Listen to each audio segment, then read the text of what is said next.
skiers, it's Bob with Skiessentials.com. And Matt. And Matt and I are here again for your Top 5 Fridays ski industry news and videos. Jeff is still in the lab cooking up some ski test videos, so that's part of housekeeping number one. He does still work here. He's just kind of been either on vacation or behind the scenes these past few weeks. So, big thanks to Jeff for keeping that ball rolling with these videos that are coming out. And, with that, we did release the ski test last week. It looks like from what we can tell on our end that the engagement is high and people are enjoying reading and watching all about next year's skis. Totally. And Yeah. It's only going to get more so in the next coming weeks. Totally. So all of those YouTube videos that are getting put out, there's still a handful left.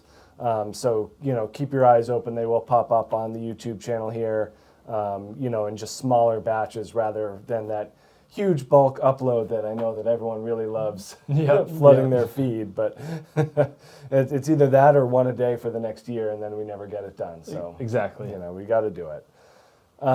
So ski test, and then this nice wall behind Matt and I marks the beginning of our comparison series, which will be kicking off next week. So Jeff and I will be in here talking about this group of skis, which is mid-90s men's all-mountain skis.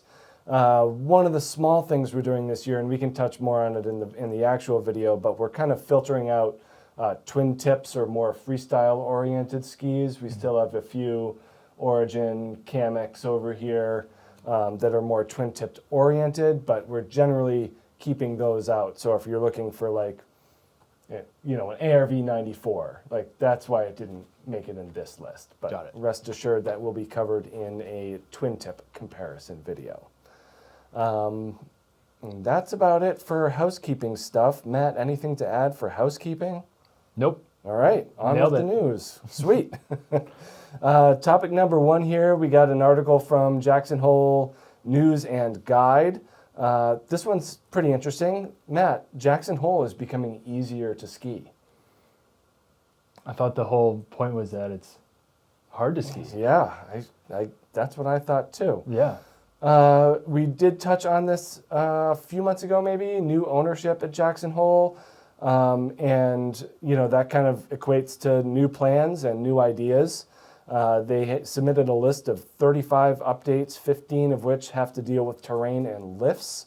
The one causing the contention that this article focused on was the removal of trees and rocks in the popular Alta chutes and the efforts to enhance the terrain, which I think everyone's seeing as a softening blow to. Yeah, I mean, I don't think that's necessarily enhancing things. For certain people, sure, but yeah. No, that's the idea, is that for certain people, who, according to Ski Patrol and pretty much everyone that skis there, is not good. Yeah. We always kind of look at, around here, the difficulty of terrain is a natural filter. Yeah. It keeps people where they shouldn't go. Totally. And I think that's a big sticking point for these Jackson Hole skiers and ski patrollers that have traditionally kept people that don't belong in these areas out of them. Totally. And then also with removing those things and changing the environment, what kind of environmental risks for the summer. Right. And then in the winter, avalanche risk Yep. gets a lot more. There's not as many anchor points. Seems like a lot to sacrifice for a certain demographic of skiers when it's been working for however many years it's been open. I've never skied there, but it seems like there's plenty of terrain for everyone. Yeah. It doesn't seem like they need to go out of their way to make a difficult area easier or more approachable. Totally. But And that's just me. People of that ability level that want terrain like that, I don't think that they're going to Jackson Hole specifically. Yeah. Don't you think? I feel like they would want to go somewhere else. Or is it just that much of a destination? I've just learned that marketing departments are very good at their jobs. Yeah. So they can kind of appeal to this group of skiers that, they have money. They want to go there for that Western experience, that Wyoming experience, and are shocked to find out that there's over 4,000 feet of vertical vertical terrain. Touche. And we get that here at Stowe a lot, where they do a great job marketing of people gliding through these gorgeous glades with smiles on their face and powder billowing up, and the day-to-day reality is far from that. Far. So, we definitely deal with a lot of the marketing department, and I just feel like they do their job. They do a great job. Yeah, that's why they get paid the big bucks. Yep. But yeah, hopefully that doesn't ruin Jackson Hole experience for everyone. Well, I'm going to use this as a segue into the next Yep. topic, but I know it said something about it in the article, but opening up this kind of terrain that is not necessarily going to be good for a certain demographic of skiers, that puts even more pressure on ski patrollers who are already underpaid and undervalued. Yep. So that's going to be another big issue, I think, if they go forward with that. Great segue, Matt. Article number 2. Fast Company has an article/case study, which I think was important to kind of say this isn't just someone's story, but now we have some data to back it up on the impossible life of a ski patroller, especially in a mountain town. This article focuses on Emma Dawn Harl, who is a patroller out at Purgatory Resort in southwestern Colorado, and just kind of focuses on her experience, kind of maneuvering around through the resort in different jobs and, going from a lifty to a patroller because there was more money, but then they bumped up lifty wages, so she essentially took a pay cut to do a more demanding job. But basically, Purgatory, along the lines of patrollers at Park City, they did unionize, so then that starting wage went from $14 to $19.50, which is a big jump for, going through that unionization process. Totally. But then at the same time, the cost of a room in the area went from $500 to $1,000. So the general idea is that the cost of living quickly outpaces income, which for highly essential and skilled workers at a ski area whose main focus is your safety, that's a tough pill to swallow. Absolutely. And, we see it here as well, where these people just don't get paid enough to live in the town in which they work. Mm-hmm. And it's not just a ski area thing. It's everywhere these days, but nice to see these actual numbers here from this article. Mm-hmm. But, a sad state of affairs for sure. Very. And I have a question. Okay. If patrollers went on strike, yep, would they open the mountain? So what I remember from Park City, because it was Vail Resorts, is that Vail Resorts could then import employees, basically transfer employees from other mountains to Park City. Gotcha. Specifically. Gotcha. In this situation, you're probably closer to Purgatory will not open because they don't have another way of filling those staffing needs. Gotcha. No, I'm not saying to do that. Disclaimer that I'm wondering because, these types of situations will make people think I don't want to be a ski patroller anymore. Right. And then what happens to this amazing generation of patrollers that have been around, and then they, retire or do something more for something different for more money. Yep. Then what? At the end of the day, it's these are service industries, and if no one shows up to turn the lifts on, no one shows up to make the snow, if no one shows up to run a snowcat, you're not getting that product. Yeah, you're in big trouble. And that's kind of the bottom line. So I don't think it would ever come to that. There's too much money on the line for these resorts that I think ultimately they would make the right decision. But, also at the end of the day, I feel like these ski areas, these resorts need to do a much better job at housing their employees. 100%. So 100%. That's all I'll say about that. Yep. But interesting article, cool to see the numbers behind it. Slightly lighter, more lighthearted article here from usskiandsnowboard.org. This is kind of a series highlighting female athletes. It's called the Heroic Series, focused on, kind of notable or, more exceptional athletes in the ski industry. Kelly Clark, our esteemed colleague Matt put in Kelly Clarkson. I had to quickly correct him and say that is an American Idol winner, not a famous snowboarder. Jen Hudak and Lindsey Vonn, among others, have been highlighted in this series.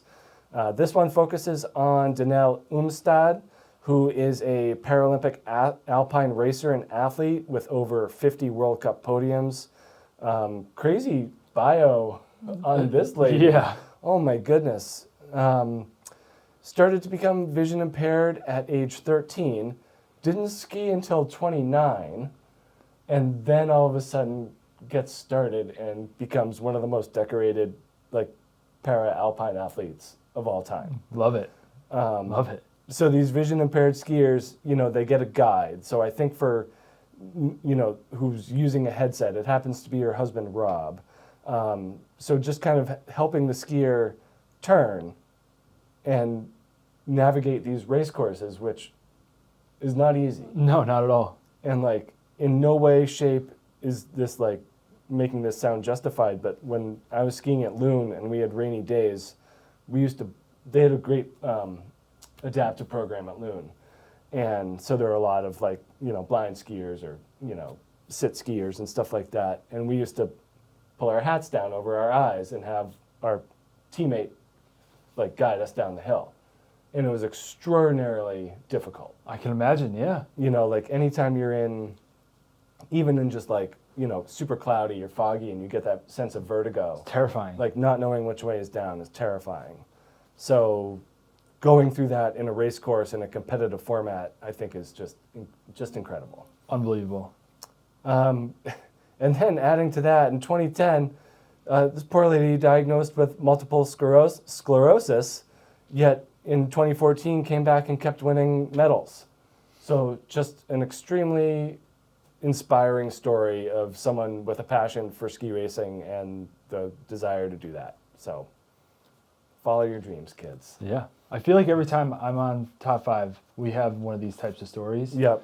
And I think that we always just talk about the pure tenacity of these people. Yep. Is incredible and so inspiring, and keep crushing it because it's awesome to see. Yeah, it's that racer mentality, whether you don't have legs or can't see, you're still you're a racer through your soul. Yeah. Which I think is pretty cool. Yep. But definitely a very interesting story. Read up on that. Number 4, this one's really interesting. This is a New Schoolers thread that came up recently, revolving around Heritage Labs Ski. Heritage Labs or Heritage Ski Labs? I'm sorry. So basically, this company based out of Utah is kind of doing, it's a boutique ski company, and they're, for all intents and purposes, making a rebuild of K2's Hellbent, with, not in so many words, which when we look at the 2013 version, which was the last year, this ski had measurements of 160, 132, 151. So a massive rockered powder ski. These early 2000s through mid 2010s were just a crazy time in ski building where these companies were just seeing how fat and how rockered they could go before kind of getting back to reality. But, yeah. So they're coming out with what seems to be a tribute ski. It's not a direct copy, different measurements, called the HB122. And this brings up an interesting point, what's next? I think that this puts little boutique companies like this in a great position to either custom make a ski for someone that they want, or re-release something that's been kind of either dormant or, discontinued for a variety of reasons or years. Play on that nostalgia. Exactly. And as soon as I read this, I kept thinking back to the fact that my first car was a 1988 Jeep Cherokee Laredo. And I wish that they made that thing new. I don't know why Jeep doesn't make the exact replica of that car. The 4-liter V6 with a 5-speed transmission, same exact thing. Why don't they make that now? Or when Ford came out with their new Bronco. If they just made the cool old Bronco, I feel like more people would have bought it. Totally. But in the ski world, this brings up an interesting question. Like, what's next? What can these ski companies do? You know, what ski would you have rebuilt from your past? You got any on your list? I have a pretty good list. The K2 Iron Maiden skis, those twin tips. Yep. Those were some of my favorites ever. The K2 Powabunga. And would you want these like a direct replica, or would you want some modern spin on them? Modern construction. Yep.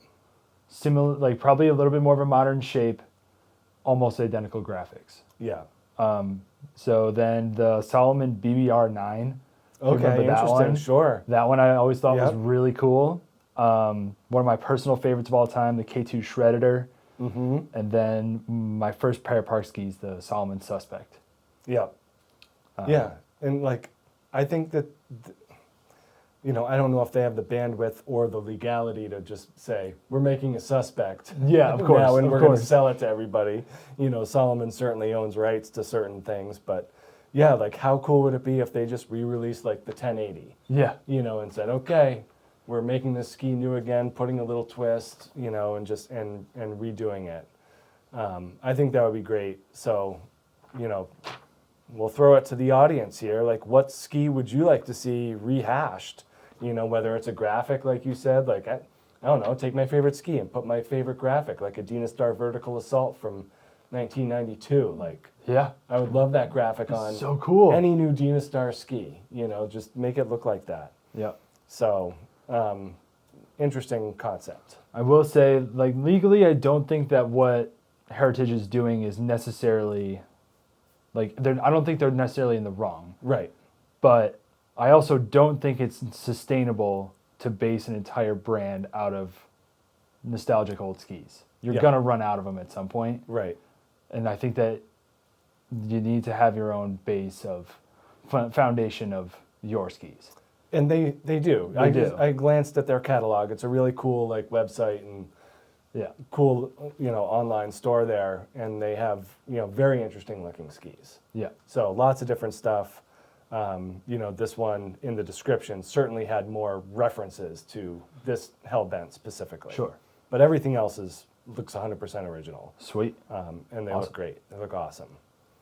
Which is like a stark contrast from like the mass-produced stuff we have. It's very ironic that we're talking about companies making one ski for one specific set of people when we definitely have kind of the masses covered behind us here. But Totally. the irony Totally. is not lost on me for that.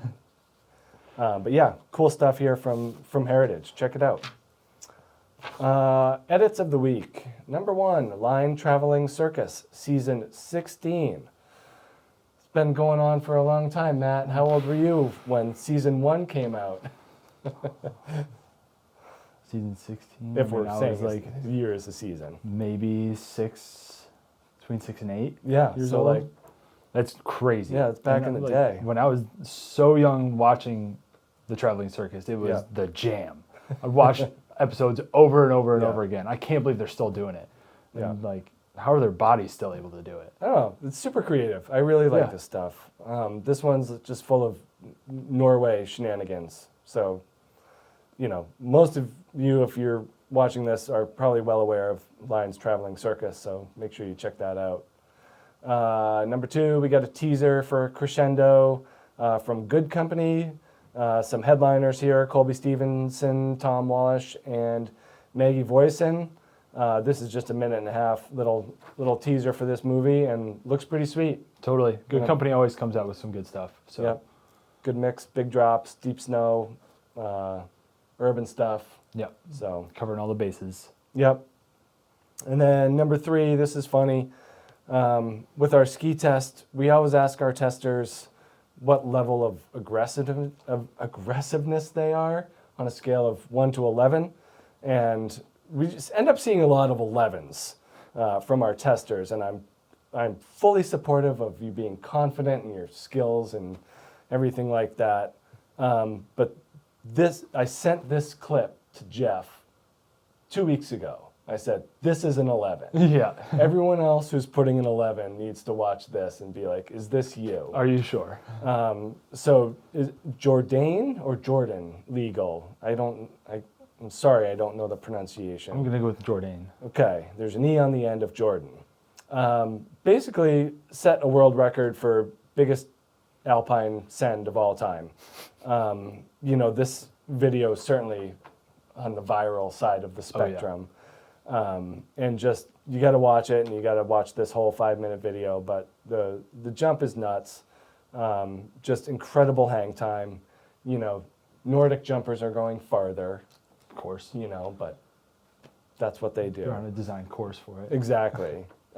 So if you're interested in learning what an 11 looks like on an aggressiveness scale, check this guy out. Yeah. So, to say the least, yeah. Pretty cool stuff. And that is it for edits and news. Be on the lookout for more ski test videos coming out, kind of a couple every day or so, I would say. Yep. Kind of as fast as we can get them up, we'll put them up. So, and then comparison series starting next week. Make sure you check that out. And until next Friday, I'm sure we'll see you before then. So have a great weekend, and we'll see you out there.